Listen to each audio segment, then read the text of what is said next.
Hello students, in last class we have discussed about brief introduction to reduction of the oxide into metal, as well as we have discussed in detail various steps of refining of metals.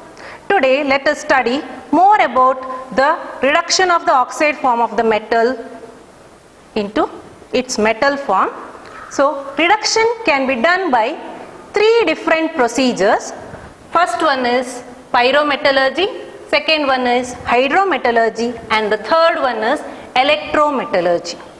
Today let us discuss more about the pyrometallurgical process. What is pyrometallurgy?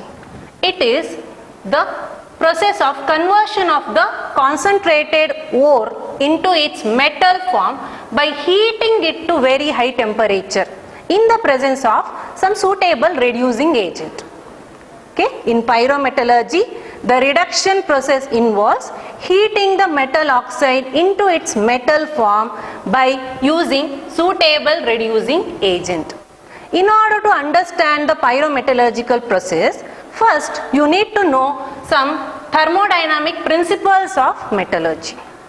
You have already studied in your first PU syllabus that there is a Gibbs equation which relates delta G to delta H and T delta S. So in this delta G implies Gibbs free energy change, delta H implies change in enthalpy, T is the absolute temperature in Kelvin scale, and delta S implies change in entropy. Enthalpy is heat change which occurs in a particular reaction. Delta S is change in entropy, which is a measure of randomness or disorderness of a system, and T is the absolute temperature which is noted in the Kelvin scale. So by using this equation, we can predict whether the reaction is spontaneous or whether it is a non-spontaneous process. In your first year, you have studied that whenever delta G value is positive, that particular reaction is non-spontaneous in nature, and whenever delta G value is negative, the particular reaction is always spontaneous. Okay, I repeat, in this particular expression, if delta G value is negative, then the reaction is spontaneous, whereas if delta G value is positive, the reaction is non-spontaneous in nature.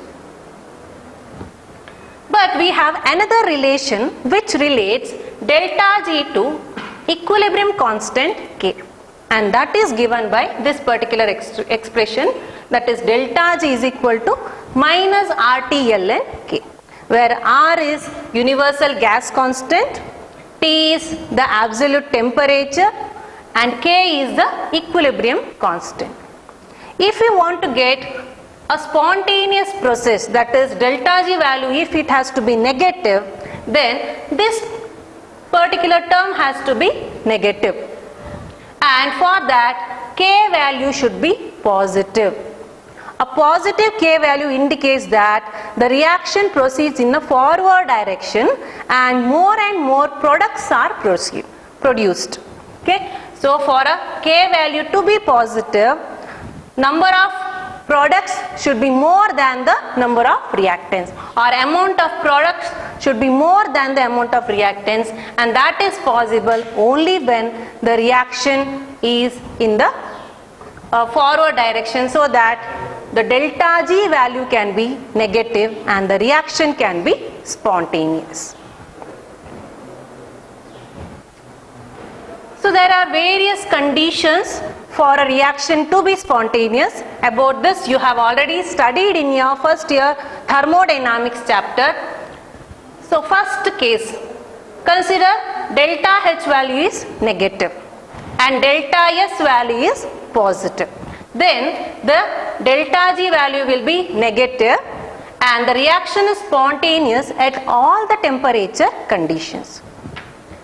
Another case, when delta H and delta S both are negative in nature, then at lower temperature conditions only delta G will be negative and the reaction will be spontaneous only at lower temperature conditions. Another case is when both delta H and delta S are negative, Then if the temperature is higher, then reaction is non-spontaneous in nature. Another case is when both delta H, delta S are positive, then delta G value is positive at low temperature conditions and the reaction is non-spontaneous at low temperature conditions. Now if both delta H and delta S are positive, then temperature conditions is higher. Then delta G value can be negative and the reaction will be spontaneous at high temperature conditions. Another case, delta H is positive, delta S is negative. Then delta G value is positive, so reaction is non-spontaneous at all temperature conditions. This you have already studied in your first year thermodynamics chapter.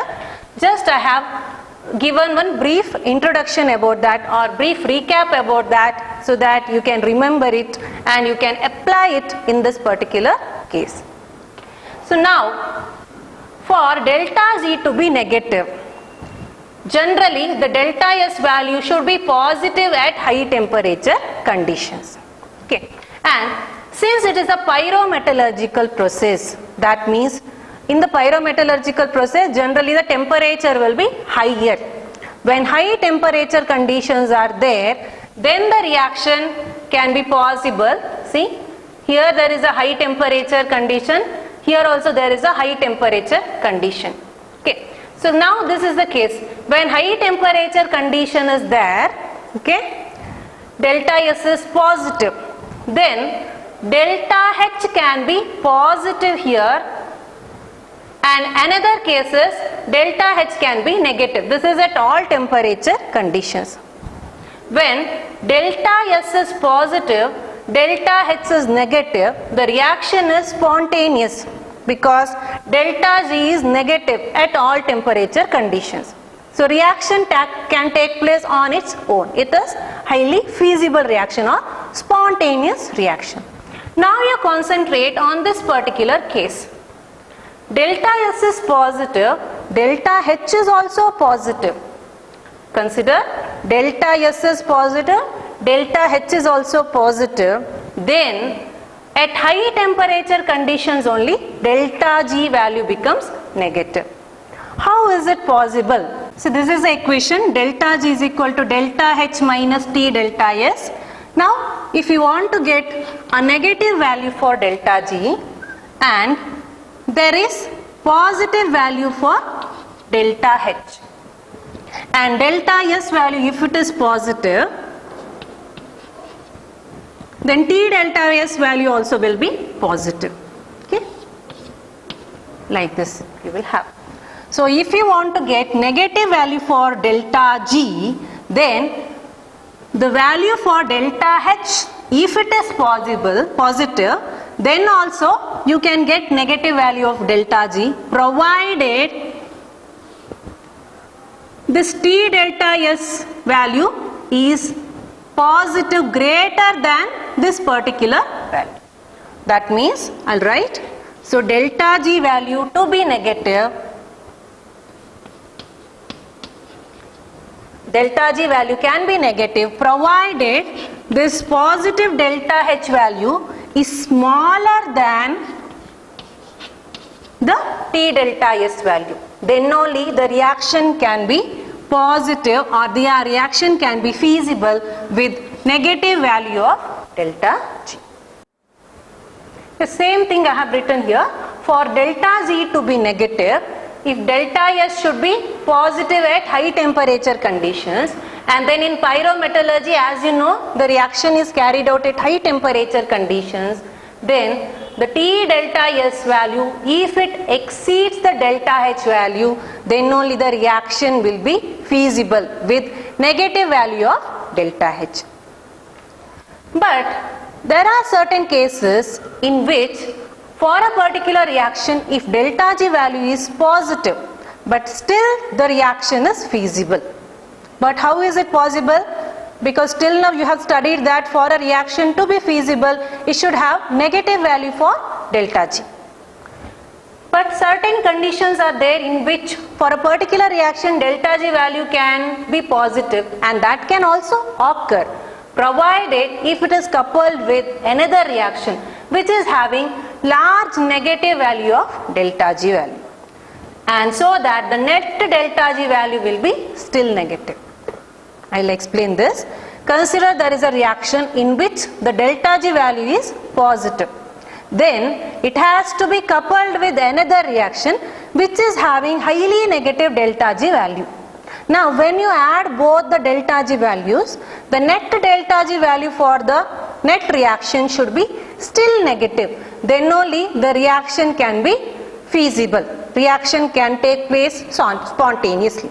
In order to understand this, Ellingham diagrams are used as an important tool. They will give us an idea about the appropriate conditions used for the reduction of the O's of important metals. So next let us study what is Ellingham diagram. So this slide depicts about the Ellingham diagram of oxides. So how do we define Ellingham diagram? It is the plot of standard free energy change, that is delta G naught versus temperature for various reactions. Here we have given one example, that is for the formation of oxides of the element by reacting with 1 mole of oxygen. Ellingham diagrams are the plots of standard free energy change, that is delta G naught versus temperature for various reactions like formation of oxides of the element by reacting it with 1 mole of oxygen. So in this diagram you can see that is standard free energy change delta G naught is plotted versus the temperatures, and you can find various equations where 1 mole of oxygen is only consumed. So metal is combined with 1 mole of oxygen, it will form its oxide. For that process, what is the free energy change? That is plotted versus various temperature conditions, and that is known as Ellingham diagram. Consider one general example. Any metal reacts with 1 mole of oxygen to form its metal oxide. So metal is in the solid state. It combines with 1 mole of oxygen gas to form 2 moles of metal oxide. Again it is in the solid state. If you observe this particular reaction, here number of gaseous species decreases from left to right. In this left hand side of the equation there is 1 mole of gaseous oxygen, whereas in the right hand side 2 moles of metal oxide are produced, but they are in the solid state. You have studied that the entropy value varies from solids to liquids and to gases. Generally, gases will be having maximum disorderness or randomness, and as a result of that, entropy for gases is maximum, whereas next is for liquids, because little amount of disorderness is found in the case of liquids, whereas in the case of solids, they will be having some definite shape. As a result of that, entropy will be least in the case of solids. So when you observe the entropy values for the reactants and products, it is seen that when the metal oxide is formed, the entropy reduces. So delta S is given by the change in the entropy of products minus entropy of reactants. Here entropy of products is less than the entropy of the reactants. As a result of that, the delta S value will be negative.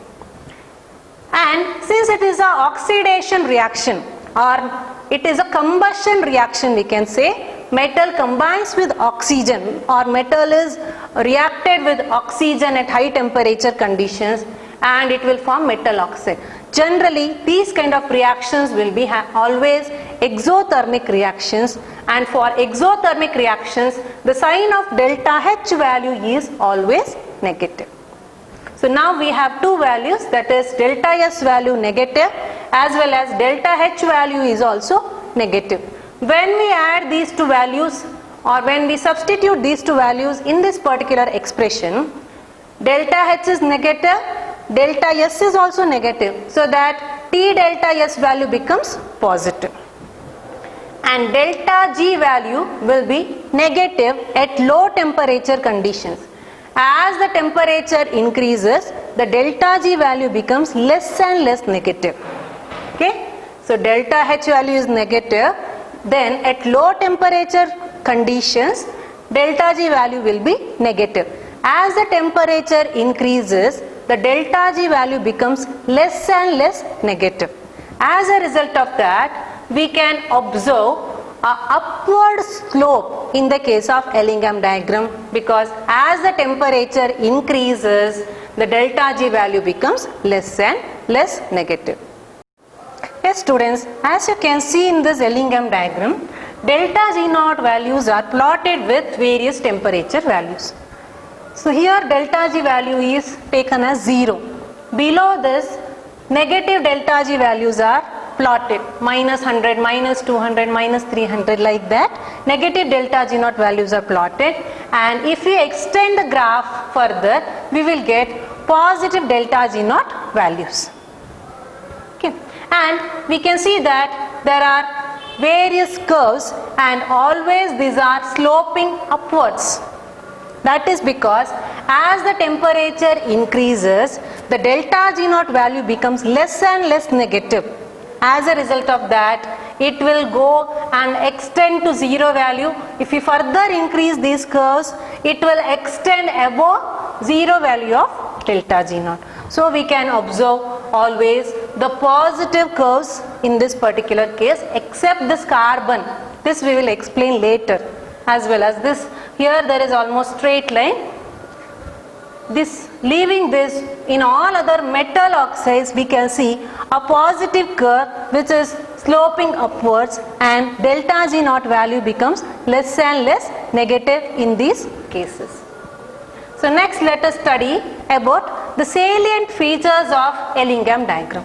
First point we have already discussed, that is, these are the plots of delta G naught versus temperature for various reactions. One example is only shown here, that is for the formation of oxides. Similar Ellingham diagrams we can even plot for the formation of sulfides, for the formation of fluorides, etc. Second point, these are always straight lines, as we have already seen, except for phase changes, and they will be having a positive slope whenever there is a phase change. If you see in this particular case, for zinc to zinc oxide, at this particular temperature of about 1180 Kelvin, there is still further upward slope. That is because at this temperature, zinc undergoes boiling, zinc boils. As a result of that, its delta S value further increases, so we can observe a positive slope. Similarly, in the case of mercury also, we can see a positive slope after this particular temperature range. That indicates that mercury boils at that particular temperature. So whenever there is a phase change from solid to liquid, from liquid to gaseous state, the entropy value increases and slopes will be still upward slopes. Next, lower is the position of a curve for a particular element, more stable is its oxide. So whenever in the Ellingham diagram, if the particular curve is lower, if the particular curve is at lower position, then that metal oxide is more stable. Why? Because lower position indicates that highly negative delta G naught value. Highly negative delta G naught value indicates that the particular product is always more stable, so reaction is highly feasible, and delta G naught value is negative and the compound is more stable always. Next point, an element or metal which is generally found below in the Ellingham diagram can act as a very good reducing agent to reduce the metal oxide which is found above it. So whenever any metal oxide is below in the Ellingham diagram, that particular metal can act as a reducing agent. You know that in pyrometallurgical process, we are heating the metal oxide into high temperature conditions and by using suitable reducing agent. Thereby we are reducing it to particular metal. So whenever a metal is found below in the Ellingham diagram, it can act as a reducing agent. By looking at this Ellingham diagram for oxides, we can predict that magnesium can be used as a reducing agent to reduce alumina, to reduce chromic oxide, to reduce zinc oxide, to reduce iron oxide, mercuric oxide, silver oxide, etc. For all other oxides, magnesium can act as a reducing agent. That is the conclusion we can draw from this Ellingham diagram. Based on this, some questions can be asked in your competitive exams.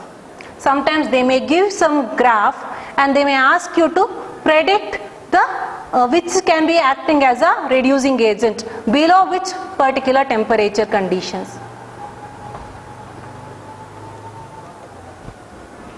So next point, more is the gap between the two lines, more is the efficiency of the reducing agent. What is the meaning of that? So in the particular curve, whenever the gap between the two lines is greater, then efficiency of the reducing agent is also more. So if you see in this particular case, there is little bit less gap between these two lines. So efficiency of magnesium to reduce alumina is little bit less when compared to between these two curves. If you take zinc is converted into zinc oxide and magnesium is converted into magnesium oxide, there is large gap between these two lines. That means magnesium can act as a better reducing agent to reduce zinc oxide than to reduce alumina. And stability of metal oxide always decreases with increase in temperature. So as the temperature increases, you have studied that delta G naught value becomes less and less negative. As a result of that, the stability of metal oxide also reduces. And there is a point in the curve below which only the delta G naught value will be negative. So that metal oxide is stable. Above that temperature range, the delta G naught value becomes positive. As a result of that, the metal oxide will decompose on its own. So when you observe the curve, so at higher and higher temperature conditions are reached, if you extend the particular curves further, then delta G naught value becomes positive. If you extend the y-axis, we will get the positive value for delta G naught, and then we can see that for certain metal oxides above certain temperature conditions, the delta G naught value becomes positive. Whenever the delta G naught value becomes positive, the metal oxide becomes unstable, so it will reduce on its own.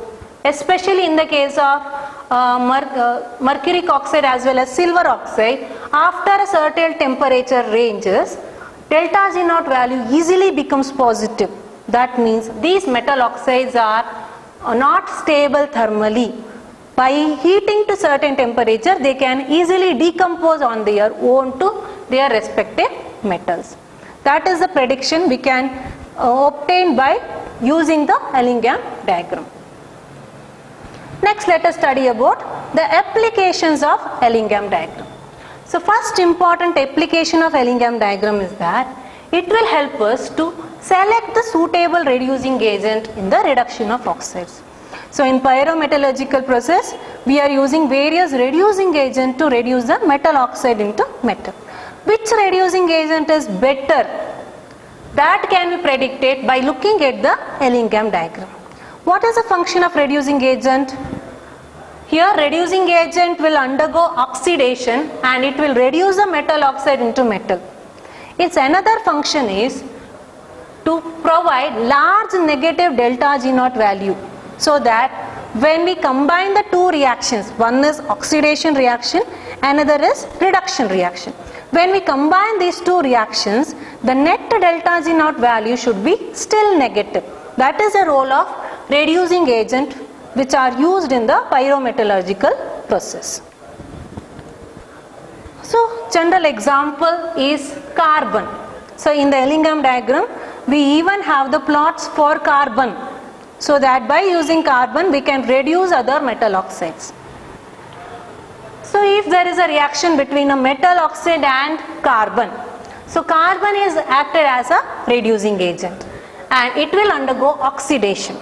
At the same time, it will reduce the metal oxide into metal.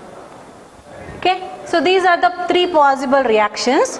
One is metal oxide combines with carbon to form metal and carbon monoxide. Here carbon undergoes incomplete oxidation to form carbon monoxide, whereas metal oxide is reduced into metal. Second reaction, metal oxide may further react with carbon monoxide, which is formed in the first reaction, to undergo complete oxidation into carbon dioxide, as well as metal oxide may be reduced into metal. So in the second reaction, first the carbon monoxide produced in the first step is combined with metal oxide and it will reduce the metal oxide into metal, whereas carbon monoxide is oxidized completely to carbon dioxide. In the third reaction, metal oxide undergoes complete reduction and carbon undergoes complete oxidation to form carbon dioxide. Metal oxide is completely reduced into metal, carbon is completely oxidized to carbon dioxide. So all these reactions are considered as redox reactions, where there are two steps. One is reduction half reaction, second one is oxidation half reaction. Okay. So in these reactions, metal oxide is finally reduced into metals. In all the equations you can observe, metal oxides is reduced into metal, whereas carbon as well as carbon monoxides are oxidized into, carbon is oxidized to carbon monoxide as well as carbon dioxide. So it will help us to decide the feasibility of the thermal reduction of particular ore into metal. Students, let us see one general example where metal oxide combines with coke to form metal as well as carbon monoxide. This reaction can be written as reduction reaction and separate oxidation reaction. So what is reduction? Metal oxide is reduced into metal and it will release half mole of oxygen. What is oxidation reaction? Coke combines with oxygen to form carbon monoxide. So these are the two reactions. One is reduction reaction, second one is the oxidation reaction. If we combine these two reactions, then we will get this particular reaction, which is known as redox reaction. Now what is the function of this reducing agent? So reducing agent will provide highly negative delta G naught value. Now for two reactions we can write delta G for the first reaction as well as the delta G for the second reaction. Okay, consider there is delta G naught value for the first reaction as well as delta G naught value for the second reaction. When we combine these two delta G naught values, we will get the delta G naught value for the net reaction, that is the redox reaction. Now the function of reducing agent is to provide highly negative delta G naught value. So coke is used as a reducing agent. So in this particular process, the process 2, we should get highly negative delta G naught value. So even if in the first step we get positive delta G naught value, our net delta G naught value should be highly negative in nature. Then the reaction can be feasible. That is the function of a reducing agent, to provide highly negative delta G naught value so that the net delta G naught value will be still negative in nature. Ellingham diagram also helps us to select the optimum temperature used for the selective reduction of metal oxide. Okay, so we have to select a suitable temperature range in which the net delta G naught value becomes negative. So you know that heating always favors a negative value for delta G naught, because by heating we will get high temperature conditions, and as a result of that the T delta S value becomes highly negative, greater than the positive delta H value. As a result of that the net delta G naught value will be negative, and the temperature should be chosen such that the net delta G of the combined redox reaction, that is oxidation reaction as well as reduction reaction, net reaction should be still negative. That is a function of Ellingham diagram. Ellingham diagram helps us to select the suitable reducing agent as well as to select the suitable temperature for the reduction of the metal oxide into metal. But there are certain limitations of the Ellingham diagram. What are these limitations? First limitation is this Ellingham diagram does not give any idea regarding the kinetics of the process.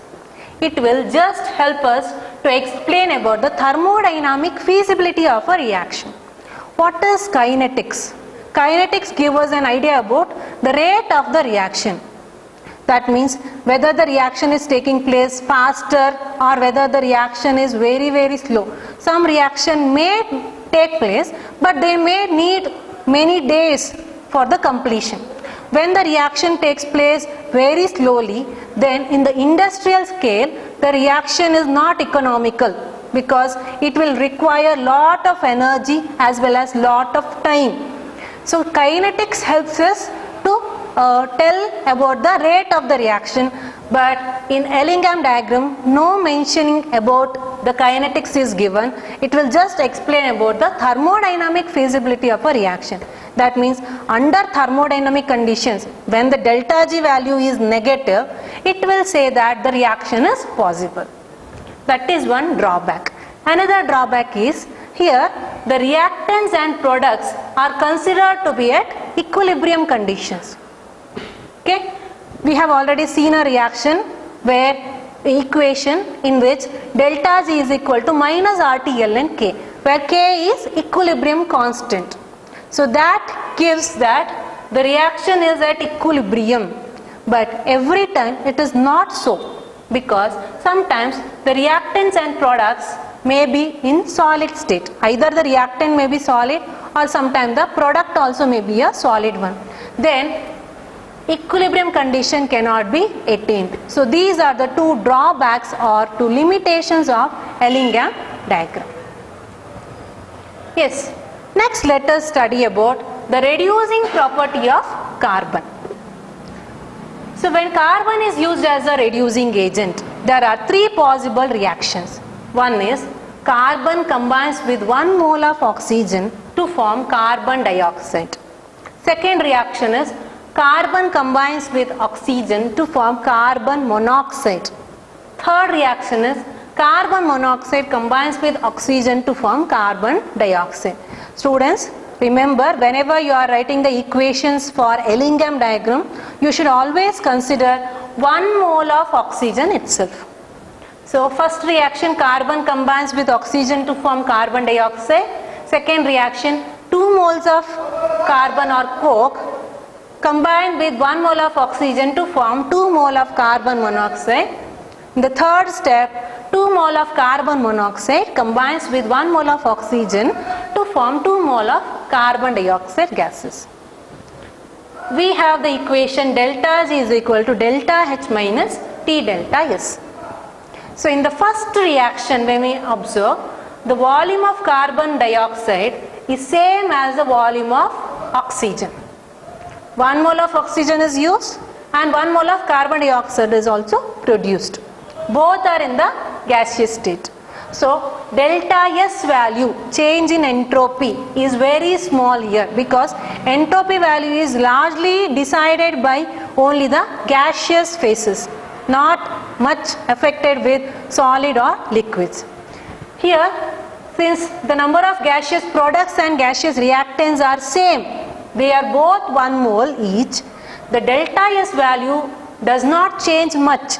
The change in delta S is very small. As a result of that, when we substitute that in this particular expression, the delta G naught value does not change much with the temperature. As delta G naught value does not change much with the temperature, we will obtain a straight line almost parallel to x-axis. When we plot it in the curve, when we plot delta G naught versus temperature, so almost straight line graph is obtained for the first reaction, that is coke combines with oxygen to form carbon dioxide. That is because delta S value is 0. It does not change much. As a result of that, we will get a straight line curve. Second example, if you see here, 2 mole of carbon monoxide is produced by consuming 1 mole of oxygen. So in the reactant side, number of gaseous reactants are only 1 mole, whereas number of gaseous products is 2 mole. As a result of that, the delta S value is positive. We will get a positive delta S value. As a result of that, the delta G naught value becomes negative. I repeat, as the delta S value is positive, the delta G value becomes negative, and that leads to the formation of slope downwards. Here graph for the formation of carbon monoxide always slopes downwards, as you can observe in this particular reaction. Coke combines with oxygen to form carbon monoxide. This slope is seen downwards because delta G naught value becomes negative. Less and less highly negative values are obtained here, and as the temperature is increased, so the slope is downwards. In the third reaction, which is the third reaction, carbon monoxide combines with oxygen to form carbon dioxide. In this particular case, when we observe, 2 moles of carbon dioxide is produced by consuming 3 moles of gaseous reactants. 2 moles of carbon monoxide reacts with 1 mole of oxygen. All these are in the gaseous phase. So totally reactants are of 3 moles, whereas the product is only 2 mole of carbon dioxide. As a result of that, the delta S value becomes negative, and thus the entropy value decreases. Entropy value decreases because delta S becomes negative and delta G naught value increases. So when we plot it in the form of graph, the graph, it slopes upwards. So we can observe the positive slope in this particular case for the formation of carbon dioxide from carbon monoxide and oxygen. So sometimes this may be asked in the exam. They will ask you to explain about the reducing property of carbon. So what is the inference we will get? So here in this particular graph, all the 3 lines intersect at a particular temperature of about 983 Kelvin. Okay. So at lower temperature conditions, carbon monoxide is used as a reducing agent. Okay. Lower temperature conditions, carbon monoxide is used as a reducing agent because the formation of carbon dioxide from carbon monoxide is more favorable at lower temperature conditions. Whereas at higher temperature conditions, coke is used as a reducing agent because the formation of carbon monoxide from coke is more favorable at high temperature conditions. So when you observe in this particular curve, so below 983 Kelvin, the curve for carbon monoxide to carbon dioxide is at lower. That is why carbon monoxide can act as a reducing agent. Already we have discussed in the salient features. Whichever oxide is at lower position, that can act as a better reducing agent. So below 983 Kelvin, carbon monoxide acts as a better reducing agent, but at higher temperature conditions, the plot for coke to carbon monoxide or carbon dioxide is at the lower positions. So at higher temperature conditions, coke can act as a better reducing agent.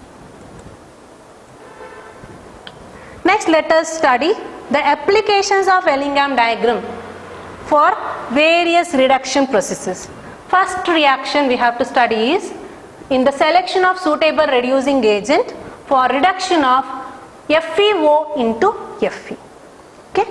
For the reduction of FeO into Fe, which is the better reducing agent, that we can predict by knowing about the Ellingham diagram. So as you can see in this particular Ellingham diagram, there are 4 lines. One line is coke combines with oxygen to form carbon monoxide. Second line is coke combines with oxygen to form carbon dioxide. Third line is carbon monoxide combines with oxygen to form carbon dioxide. 3 lines are given in the form of dotted lines. Next, we have another line for iron combines with oxygen to form FeO, ferrous oxide. Iron combines with 1 mole of oxygen to form ferrous oxide. Now, for this particular reduction reaction, now we want to reduce ferrous oxide into iron. So, which is a better reducing agent? That can be predicted by using the Ellingham diagram. So, at temperatures above 1073 Kelvin, here the temperature above 1073 Kelvin, the carbon to carbon monoxide line. What is carbon to carbon monoxide line means? Coke to form carbon monoxide. This line falls below Fe to FeO line. This is Fe to FeO line shown here, whereas this is coke to carbon monoxide line. So above 1073 Kelvin, coke to carbon monoxide line is below than the iron to FeO line. Hence, at temperature range of above 1073 Kelvin, coke can be used as a reducing agent to reduce FeO to Fe. All these lines are intersecting at a temperature known as 1073 Kelvin. And below 1073 Kelvin, when we observe the plot, carbon monoxide to carbon dioxide line is at the lower positions than iron to FeO line. I repeat, below 1073 Kelvin, carbon monoxide to carbon dioxide line is at lower position than Fe to FeO line. Hence, below 1073 Kelvin, carbon monoxide can reduce FeO into Fe. This question can be asked for 1 mark or even sometimes for 2 to 3 marks. They will ask, which is the reducing agent to reduce FeO to Fe at high temperature conditions? Or sometimes they may ask, even specify the temperature. Above 1073 Kelvin, coke can act as a reducing agent. Below 1073 Kelvin, carbon monoxide can act as a reducing agent. That is the answer. If it is asked for 3 marks, you have to draw this Ellingham diagram, then you have to explain. Dear students, in today's class we discussed about the thermodynamic principles of metallurgy as well as about Ellingham diagram and its applications and limitations. We also discussed about the reduction of FeO to Fe using coke and carbon monoxide as the reducing agent, and the usage of Ellingham diagram in understanding the suitable reducing agent for the reduction of metal oxide into metal. Thank you.